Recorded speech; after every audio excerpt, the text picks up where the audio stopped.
Hey guys! Yes, we made it to chapter 24.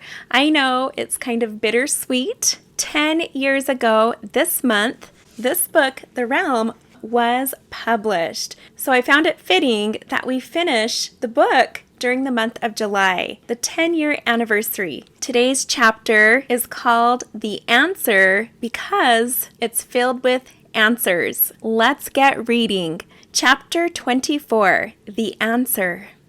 A hot shower was the perfect way to start a Friday morning. Celeste didn't sleep well last night. With all that happened, she didn't even go to bed until 1 in the morning. Gia would be getting home within the hour, and Celeste had promised to meet her for lunch to catch up on their summer. In a few weeks, Celeste would be heading back to school, back to her internship, and life would resume as usual. It was strange for her to think how this summer had been different than all the others. It had changed her in a way she never imagined. The experiences both terrifying and amazing that grew her faith in leaps and bounds.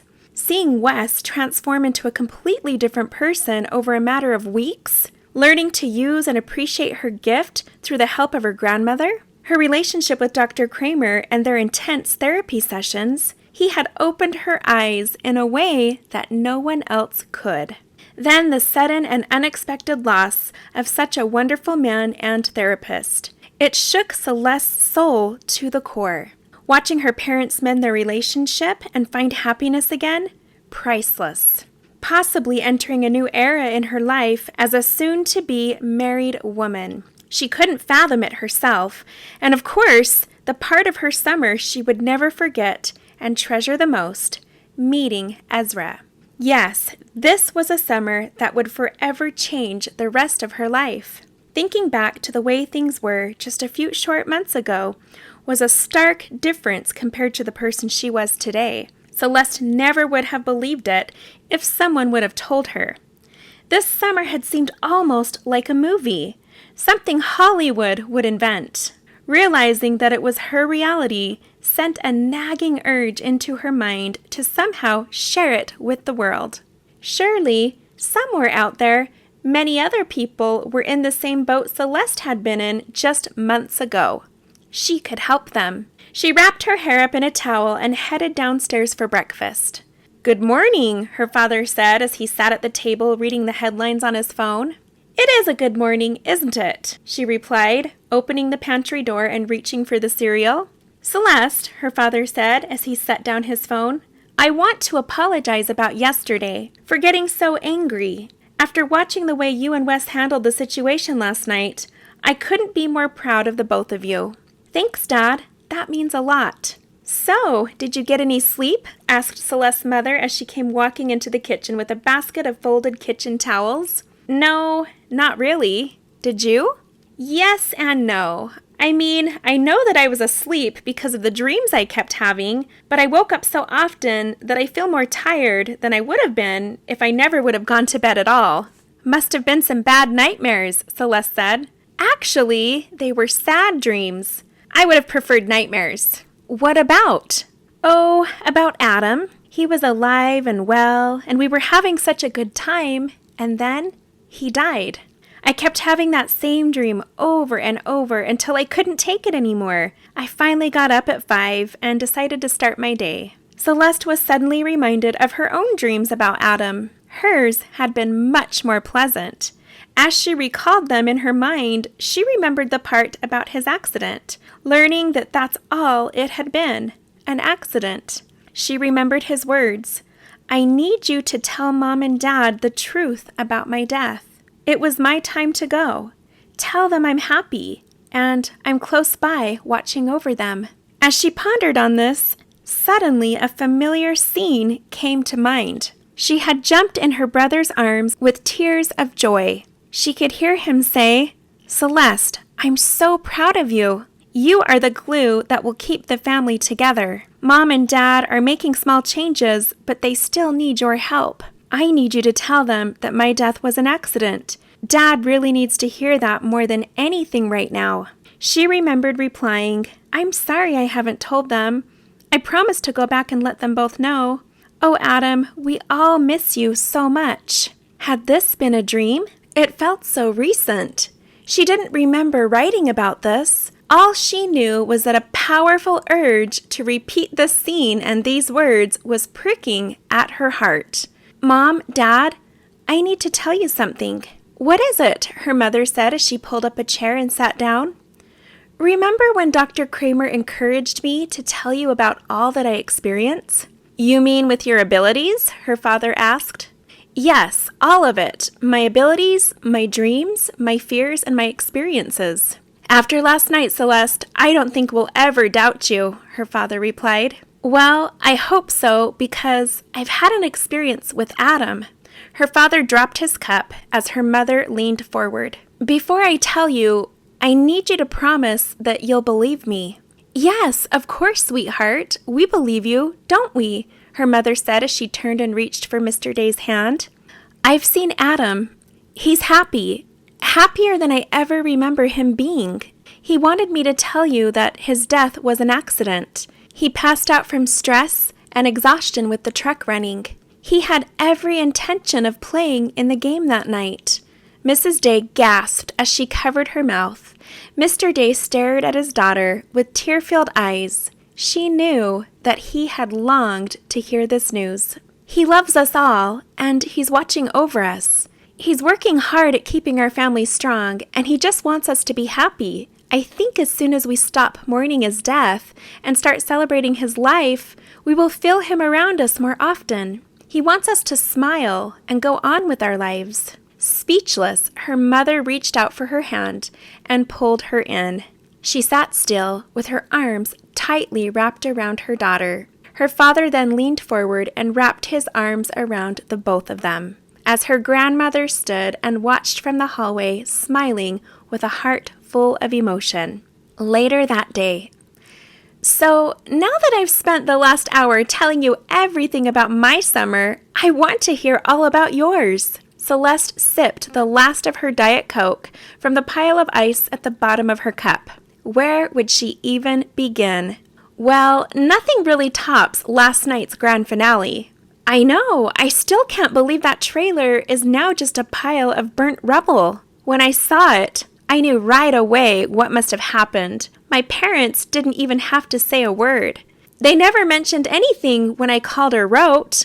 I don't blame them for not wanting to worry me, but I feel bad that I had no idea. There's nothing you could have done. Don't feel bad. Really, though, that was the worst of it. Watching that thing burn to the ground was kind of like a cleansing. It was like watching all the crap from the past melt away, and now there's a fresh slate. My mom wanted to get rid of it anyways. She always thought it was hideous. Gia crumpled up the foil wrapper from her Euro and set it on the tray. Celeste noticed how tan she was. The contrast of her bronze skin, blonde hair, and sapphire eyes was enough to keep all the guys at the Greek bistro looking their way. How is therapy going? Actually, Dr. Kramer passed away a few days ago. What? What happened? He had a heart attack. In fact, it happened right as we were leaving. I called 911, and I had never been so afraid in all my life. He spent a few days in the hospital, but the damage must have been too much. Poor guy. What about his family? After I got the news, the office receptionist gave me a book, his journal. I learned that his wife and kids were actually murdered a few years ago. He was a widower? Yes, I know. I felt so bad. If you'd have known, you said he was a handsome man. Are you asking if I would have developed feelings for him? In a sort of roundabout way, yes. It crosses my mind sometimes. In fact, in his journal, he wrote about his feelings for me. What? He had feelings for you? Oh, the possibilities that could have been. No, it wouldn't have been right. He's with his wife and kids now, and that's what has helped me get through this. What about you and your therapy? Actually, with all that I've been through this last week, I don't think I need therapy anymore. Really? Because I thought you were going to say the opposite. From the outside looking in, you'd think so, right? For some reason, though, I feel cured. I don't know if that's the right word, but all my fears, anxieties, gone. I'm not the same person I was before he left. I think I was forced to grow up this summer. You know, you look better. Something about you seems different, in a good way. Celeste was happy to hear that. Finally, she felt she could be normal again, just like everyone else. So, what I really want to know about is your intriguing love life. How are things with Wes? Celeste began to laugh as she tilted her head back and looked to the ceiling. What's so funny? Celeste held up her finger to reveal the dazzling diamond ring. Shut up! That's what I wanted to say when it happened. So, you and Wes are... Don't say it. I'm not ready to hear it. Besides, it doesn't change things much. Gia widened her eyes and leaned forward. Are you kidding? It changes everything. I mean, you're going to be Mrs. Cartwright, heiress to the Audi dealership. You have the official permission to create offspring with that gorgeous man. All right, don't make such a big deal. I'm allowed to. I'm your best friend. I can't believe you're not. What's interfering? I don't know if I'm still in shock or denial. Either way, I don't know if I'm ready for this. Look, no one ever feels ready. When you're in love, you don't need to be ready. Wait, you are in love, aren't you? Celeste looked down at her salad and began to stir the cucumbers with her fork. Gia was a pro at reading body language. This wasn't going to be easy. I like Wes. Really, I do. I mean, these last few days have been very intense and have tested the way I feel about him. He has changed in leaps and bounds. So have I. He knows my past and is a part of my family. It would only make sense for me to keep him in my life. So, what's the hesitation? I am in love, but with someone else. Ezra? Yes. Tell me. You have to catch me up. It's going to sound crazy. I never even spent a full day with the guy, but every time he popped up, he made me forget all of my problems. Our visits were short, but they were some of the best times of my life. I'll never forget them. I think about him constantly, and I'm always on the lookout, hoping the next corner I turn or knock on my door, I'll see him. So, he's been to your house? Yes, he stayed for dinner and met my grandma. I'm so happy to hear that. I was beginning to think that no one would ever meet him. So was I, but that's just it. Right when things were getting good and he was meeting my family, he dropped a bombshell. He's married? No, he's getting relocated for work. It might be 8 years before I see him again. I don't understand. Long-distance relationships, people do them all the time. He's not a normal person. His job is so secretive that he's very careful about when he can see me. It's almost like he's not allowed to have a personal life or something. I have no way of contacting him, so our relationship is a one-way street. I couldn't live like that. It just wouldn't work. I know he knows that, which is why he keeps his distance. It's just not fair, you know? So, how were you able to fall in love with someone you hardly know? Are you sure it's not infatuation or wanting him because you can't have him? I'm sure. The way I felt about him the moment we met has never changed. In fact, knowing that I can't be with him gives me all the more reason to just let him go, but I can't. He hasn't given me any reason to believe that there's no chance for us to ever be together, but he also hasn't asked me to wait for him. So, what are you going to do? Well, I could just wait. 8 years might go by pretty fast. What if he dies, or he marries someone else? You can't put your life on hold for a stranger. You'll be 30. A lot can happen between now and 30. People change. And what about Wes? Are you willing to let a great guy like him go? I never said anything about letting him go. I've heard of long engagements before. I'll just tell him that I'm not ready yet to set a date. He'll understand. Is that fair to Wes, though? Are you willing to put his life on hold and not be committed? I just need time to figure it all out. I don't want to make any permanent decisions until I'm sure. You know, I wish I had your dilemma. I can't remember the last time a guy even asked me for my number. Celeste laughed as she got up to put her tray away. They just assume that you're already taken. You need to wear a shirt or something that says you're single. If you find me one, I'll wear it. I swear. They both laughed as they exited the bistro. Celeste was glad to have Gia back. Something told her that all was going to be well, no matter what she decided. With Gia there to keep her head on straight, what could possibly go wrong? Later that day. How was lunch? It was great. Grandma, between you and me, it feels like things are finally getting back to normal. Well, I'm so glad to hear, dear. I'm going to be canning tomatoes this afternoon, and I thought you might like to help me. Sounds great, Grandma, but first I need some shut-eye. I'm exhausted. Okay, but what should I tell your visitor in the backyard? My visitor? Celeste walked over to the kitchen door and glanced out the window to see Ezra sitting on the back porch swing. Her heart swelled with joy. Why didn't you tell me, Grandma? She brushed her hair behind her ears and went out to greet him. I was hoping I'd see you today, she said with a smile as she sat next to him on the swing. It was such a beautiful day. There were clouds in the sky, as if a light rain shower might be on the horizon. Beautiful rays of light shined through the scattered holes in the clouds, where the sun tried its best to peek through at the world below. I couldn't leave without saying goodbye. Are you leaving tonight? Right after I leave here, yes. Celeste's heart ached. It was so hard to look at Ezra without feeling the most extreme, bitter sweetness she had ever experienced. Did he know how she felt? Should she tell him?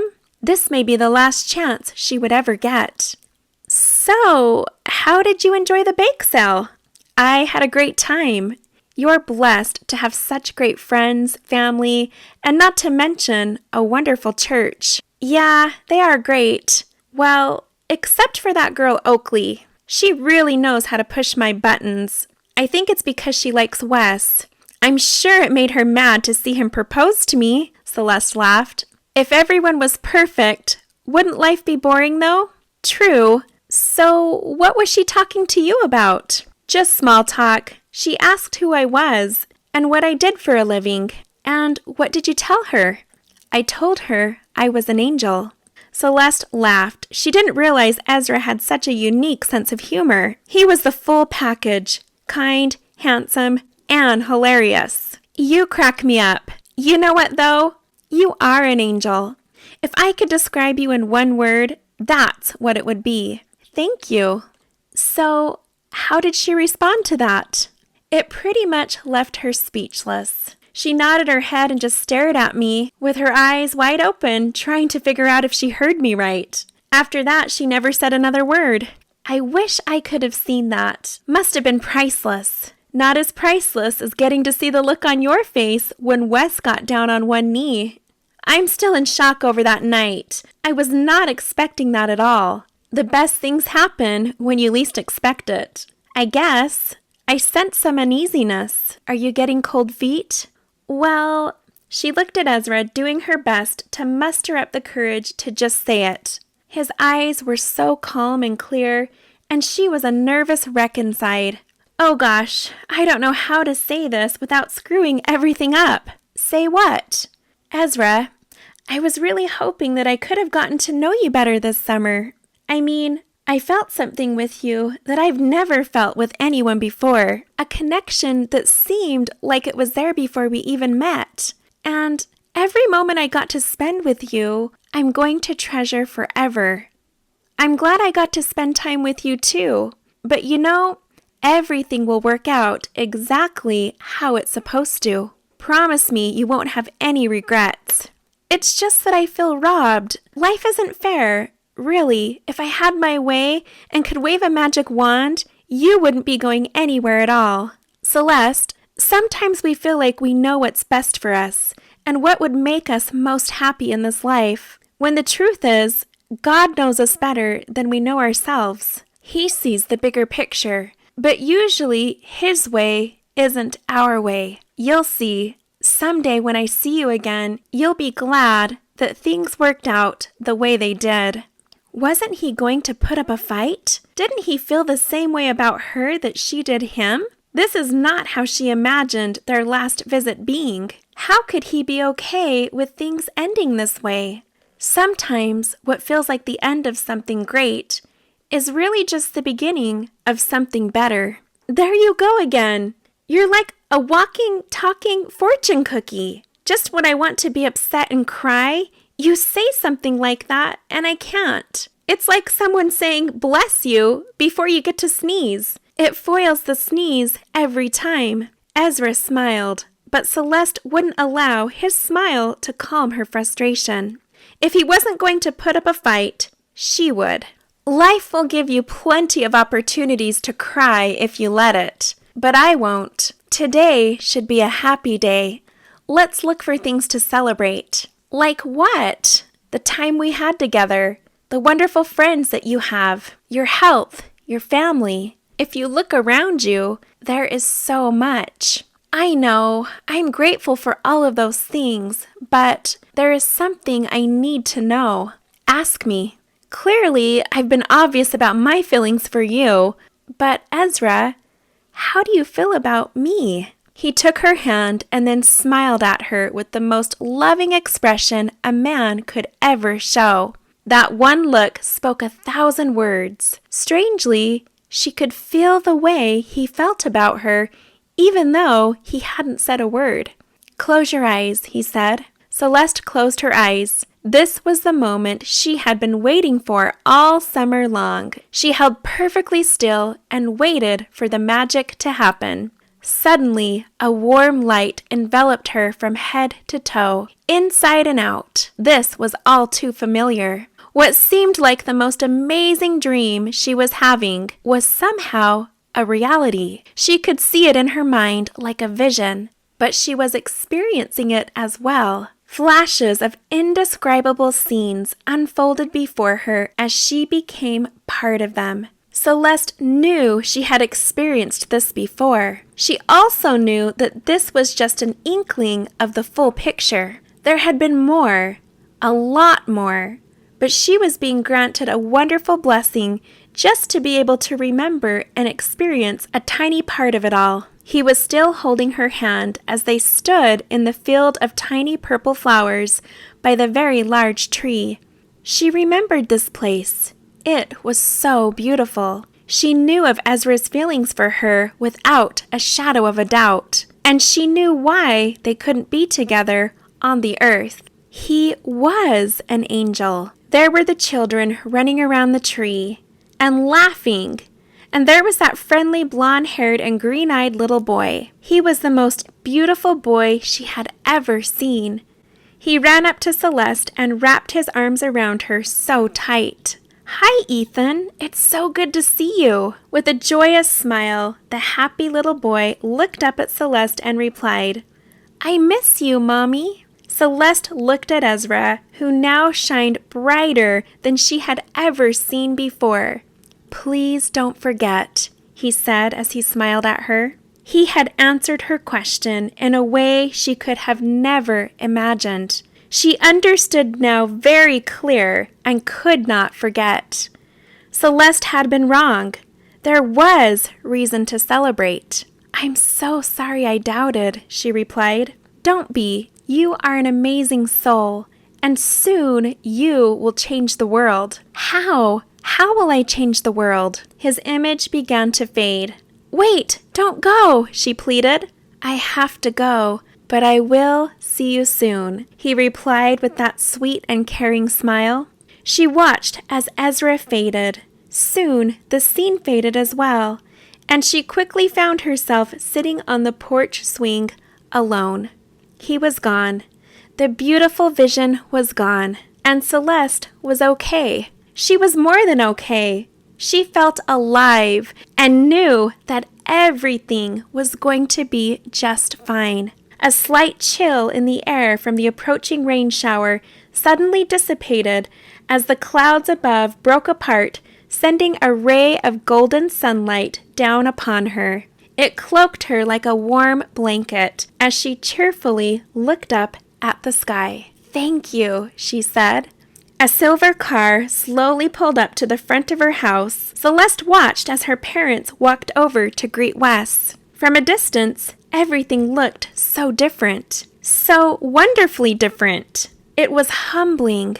Tonight was the viewing party. They would celebrate a new chapter for the Cartwright family business.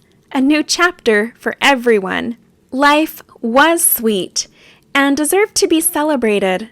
The things she had witnessed and the small slice of heaven that had been restored to her was now a confirmation that the future was brighter than she could ever hope for, better than she could have ever imagined. Who knew that this is how it would all work out? There really was a plan all along, a wondrous plan, and it wasn't at all what she had expected. Who knew that very shortly, Celeste's life and her entire world would change in a way that even she couldn't have imagined? Who knew? But only Ezra. And that concludes The Realm Secrets Unlocked. I hope you guys have enjoyed this book. It was really fun reading it to you, and it was quite the experience writing it and trying to incorporate some real experiences from my dad's past, which was the whole inspiration for writing this book. This book was meant to be a 3-part series, and I started writing book number 2 about a few years after I published this book. I got about 5 or 6 chapters in, and then, of course, life happened. And I realized that the original place where I wanted to take the story was now starting to change, and I could see it going a completely different direction, which meant that I would need to completely reformulate the outlines for book 2 and 3. And I had so many people who were such a fan of this first book. I really felt like I couldn't write book 2 or book 3 until I felt like they could be just as amazing, if not more, than book 1. So I've had to rework that. And I did consider for a time releasing some of those chapters for book 2, just to put it out there, just for people who are super curious and have waited for so long. So we'll see about that. But in the meantime, I'd love to hear your comments, your questions, your thoughts about the story, the characters, what you would hope for or anticipate in book 2 or 3. Let me know your thoughts down in the comments. I'd love to hear who your favorite characters were, who your least favorite characters were, and why. Maybe some unexpected surprises that you didn't see coming in the book. What was your favorite chapter? What was your least favorite chapter? I'd love to hear all of this down in the comments. I've enjoyed this time reading with you, and now I'm going to move on to the next book from my shelf, and you can look forward to that later this week. It's been so much fun reading with you. I hope you've enjoyed this time, and I will see you on the next book.